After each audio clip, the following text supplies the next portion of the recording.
go.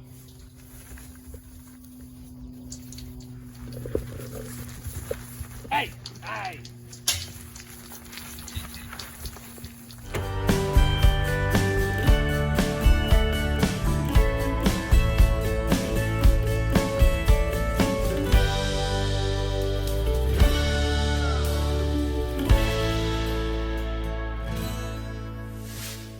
Welcome back to the channel, guys. As you can see, we have some visitors out on the farm today. This is Brandon and Stephanie with Rustic Woodworking family. We've had a real good time getting to know them on YouTube, and they are on a little vacation, and so they stopped by the farm, and the kids are off playing and having a good time, and they just clicked, and it's like they've been best friends forever. It's awesome. It's been really cool. Most of you guys probably already subscribed to them and know who they are, but if you haven't, we're going to let them take some time to kind of tell you about their channel and what they do. So our channel basically started off with building wooden flags, wooden American flags, and basically from the woodwork, people seen the family, and you know they kind of want to see more and more. So then we changed our name channel to Rustic Woodworking Family, and from there it's pretty much just took off. I mean, we tons of flags that we sell tons of American flags, custom flags. I think I came up on your channel when the meet and greet was going to happen, and I saw you guys were going to be there. Yes. Dutch or somebody had talked about you, or Daniel, somebody, and so I went and checked you guys out, and I saw the flags, and I immediately told Gary, we've got to get my dad one of those at some point. My dad's a Vietnam veteran, and so I kept thinking, at the meetup, I'll talk to him about it. And so we started watching their videos and getting in on their live chats and stuff like that, and it was like we were instant friends and had known each other forever. And then Father's Day was coming up, and so we ordered my dad a flag. That flag was by far some of the nicest work we've seen. That's what I was going to say. It was custom, and it was. It makes a really nice present because it was customized. Cassie's dad was a member of the Big Green One in the Army, and Brandon was able to incorporate that into the American flag. And I don't know if he was in tears, but he almost put a veteran in tears that day. Yeah. But Brandon does some amazing work. And so since then, we've got to know them a little better. And when we heard they were coming this way, we just knew they had to stop by. Along with that, we have a big announcement of a collaboration that we're going to do with them. Like he said, they do custom flags. They're American flags, but then you can put logos and things on them. Yeah, I can put logos on them, anything you really want on them. We do the American flag, the thin blue line, thin red line, just pretty much anything with the flag, and then we put 3 coats of polyurethane over top. I've got a video of just tons of all the artwork that we've actually done. And even just an American flag with no logo on it would be really cool too to hang up. So Brandon and Stephanie have been generous enough to give away a flag on our channel. So one lucky winner, you're going to have to go over to their video and comment on the video that I'm going to link down in the description. Walker Farm Fam sent me. So even if you're already a subscriber to them, make sure in the comment you say Walker Farm Fam sent me, and that's how we'll know who is entered to win. You guys are seeing this video on August 7th, and so you're going to have 1 week to enter. So on August 14th, we're going to pick the winner, and we'll contact you and let you know you won, and we'll also put out a video about that. But we'll contact the winner and tell them how to claim their flag and how to go about that, how to get in contact with Brandon and tell you exactly what you want on it. So is it a certain size flag, or? Yeah, it's a 30 by 16 and 3/4, and it's the same size your dad got. Yeah, that's a good size flag. And with the logo, we can pretty much put anything you want on it, but we just ask if you're the winner, just send us a picture so we can make sure. Basically, it's going to be a silhouette. It's not like going to be a photo picture, so it's going to be a silhouette of the image. We're going to show you some other footage that we got of the kids playing, and Brandon brought out a really cool toy. So I hope you guys enjoy this video, and make sure that you go and like and subscribe and comment Walker Farm Fam sent you. What is that? I want to try that. I don't think so. Wait, what is that? It's called a drone. It's like a video camera, and he's going to video.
farm fam, and as you just saw, we had some special guests on the farm.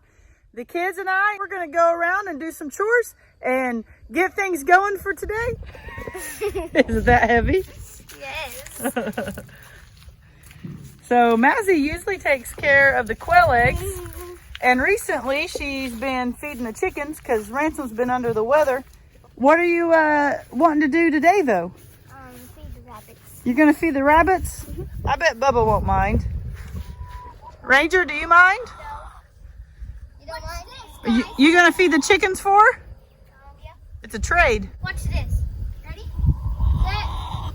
Super fast. Boom. Boom. And you had to pick the quail eggs.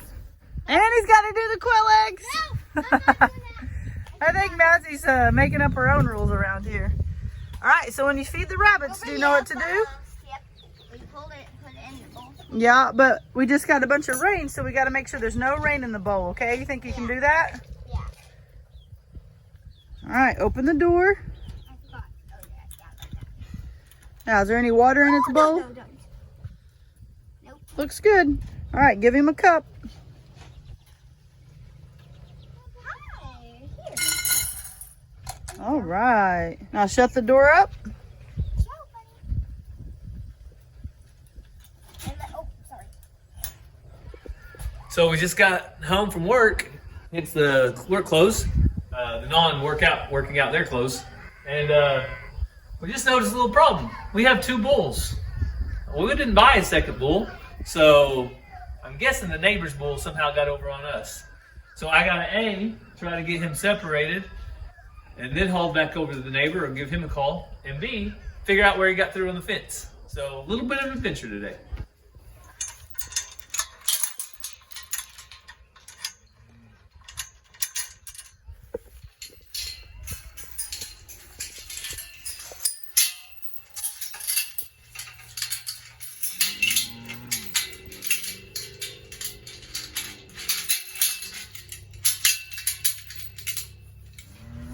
Push that gate too right there. Close it. Yeah. So the kids and I were videoing our video for our collaboration with Rustic Woodwork and Family, and Gary just got home and he realized there was 2 bulls out in the pasture. So we only have 1 bull. So this other bull is our neighbor's. If you guys have been watching our videos, you know we've been working on our fencing and things so that doesn't happen. Gary found one of his little bull calves stuck in the fence the other day, the neighbor's bull calves, and he got him out. You guys saw that video. But now somehow the bull has actually got over here. So not only do we have to get this bull back to the neighbors, and it's not like you can just pick him up and carry him, but now we also have to figure out where did he tear through the fence. So always some type of adventures on the farm, never a dull moment, never just an easy, hey, let's go out and do the chores and make a quick video. Something always comes up, and that's just part of it, but we love this life and we wouldn't change it for nothing. We'll probably have to put him in the trailer, take him over. Because the bulls don't do what you want them to do. So, should be an eventful time. I'll video as much as I can of the chaos. Seeing that he's not our bull, he's not used to us, we'll call up the neighbor, see what his best idea is on how to do this. So the neighbor's bull is right there. And as you can see, he's a little bit bigger than old Easy Street. So when Gary looked out in the pasture, he could easily tell that that bull is a lot bigger than the bull we have.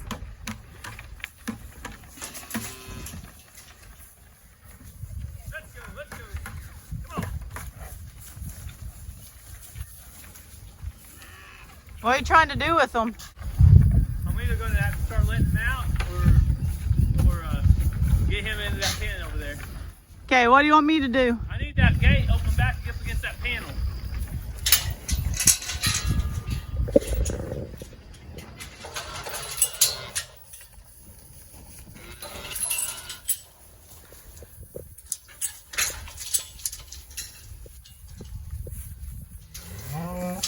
She's the culprit right there. She's the reason both of them are there. That's who he was chasing. All right, so Gary got all the cows back out here into our hayfield. So the only 2 up here are the 2 bulls. So this is our bull right here. We always keep a smaller bull. And that's the neighbor bull. He's a big old dude. So now we just got to separate these 2 and then get him back to his house. He's a good looking guy.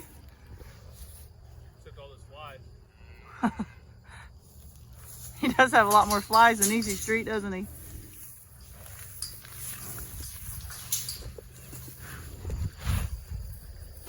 Easy Street.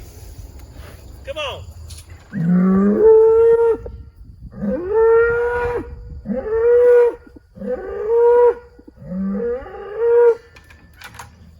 Easy Street. Come on.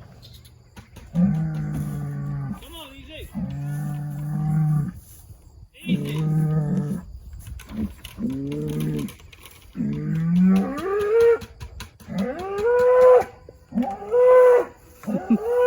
He's calling his women. Jeez Louise.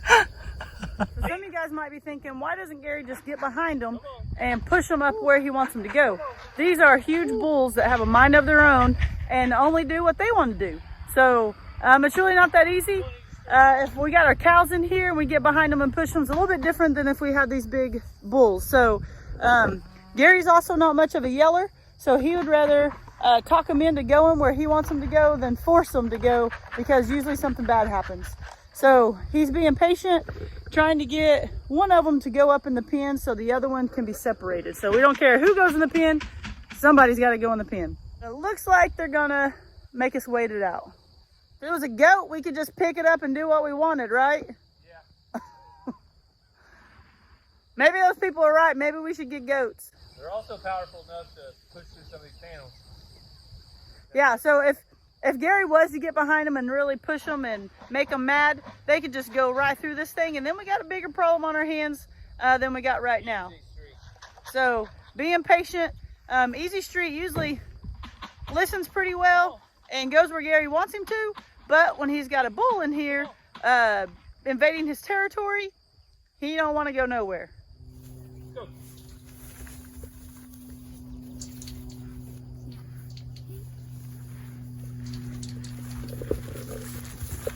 Hey, hey.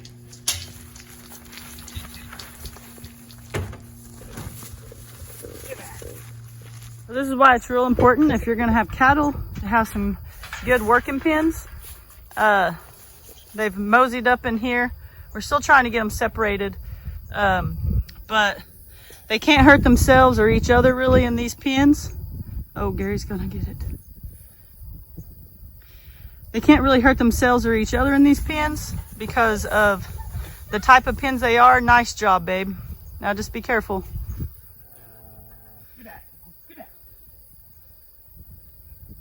Want me to come let him out that other gate?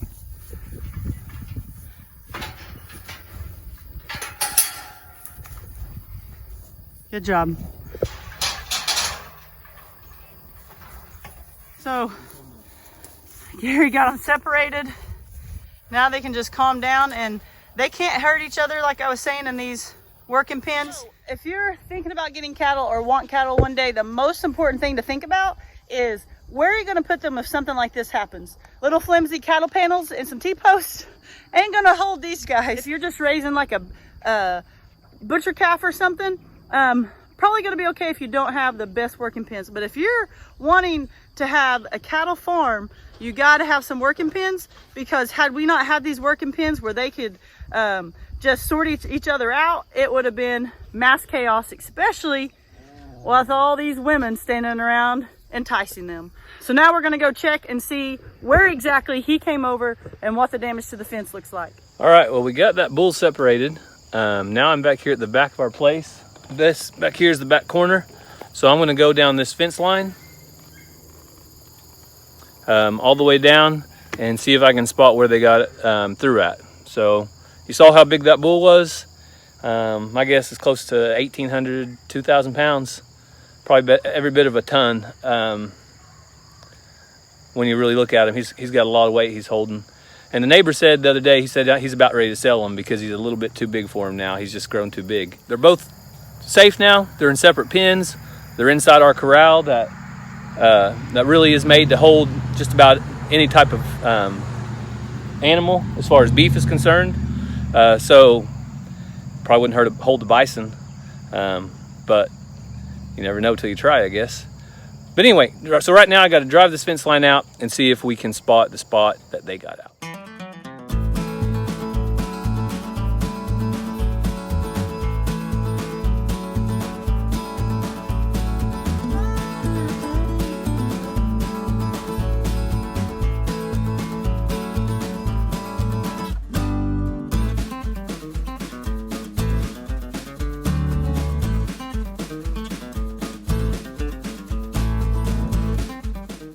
Ding, ding, ding, ding, ding, ding, ding. Winner, winner, chicken dinner. Found the spot. I instantly saw this much ground torn up, and I knew this was it. So, neighbor's double fence. My fence. My pretty much ruined fence that now needs to be straightened up, rewired, and it'll be good to go. I can fix that before dark. So what happened here? Gate. That bull pushed in on that gate, and once he got over that gate, the double fence was no longer protecting. So once he got over this gate, the bulls were able to come through here, here, here, and there, touch noses. And as I said, this fence just got destroyed, and this is why we wanted a double fence. So the moral of this story is to secure that gate better. Now I'm going to patch this fence and call the neighbor to have him come get his bull, or I'll deliver it, whatever works. So that's the moral of the story today, kids. Make sure your gate is shut good. All right, so you saw that gate was down, and that was the reason why the bull was able to get through here inside the double fence, in between the two fences. And once they touch noses, it's just history at that point, because their skin is so thick. You've heard of rawhide or bullhide gloves. It's because their thin skin is so thick that they really don't feel this barbed wire as much going through them like a younger animal. Those old bulls are tough, and you can tell by the fence that's on the ground right now. But hopefully you guys got to enjoy a little bit of the real life here on Walker Farm and get to see what it's really like on a daily basis. When you're dealing with live animals, there's all kinds of things that can happen. They can die, they can get sick, they can get out, they can have babies, troubles with that at random times. So there's always some type of adventure happening here on the farm. All right, so we're going to close out this video real quick, but Gary's got a lot of fence work to do. What's it look like back there, Gary? It looks like 1 or 2 wires strung across the bottom of the fence with about a big old, almost a mud pit, because they were back there fighting today. And it rained, so it's all right though. Half the problem was just a gate that got pushed over. So there's a gate between us on his side. They got pushed in. Once the bull got in, and once they touched noses, they were gone. So Gary's gonna go fix the fence, and I'm gonna get the kids ready for bed. Always something to do on the farm. But we ask that you please go and check out Rustic Woodworking Family. Brandon and Stephanie are great, great people. We had so much fun with them the other night. Yeah. Our kids can't wait till we can meet up again. They were all instant best friends, as they would say. But they are a great family, a great channel. If you go over there, you'll see them working together all the time, trying to build their little homestead that they're doing. They're in town right now, but their dream is to be able to live out on a farm and things like that. So they're working step by step to get there. Yep. So genuine people, what you see on their video is truly who they are. He's also a canine officer, so he throws a little bit of that into his channel. But they are an amazing family, a godly Christian family, and we support them 100%. Head on over there, tell them Walker Farm Fam sent you, so that you'll be entered to win one of his amazing flags. They're really nice. Yeah. So we appreciate you guys so much. We're going to go finish the farm chaos, and that's all I got. Yeah. See you guys on the next one. You guys have a great weekend, and God bless.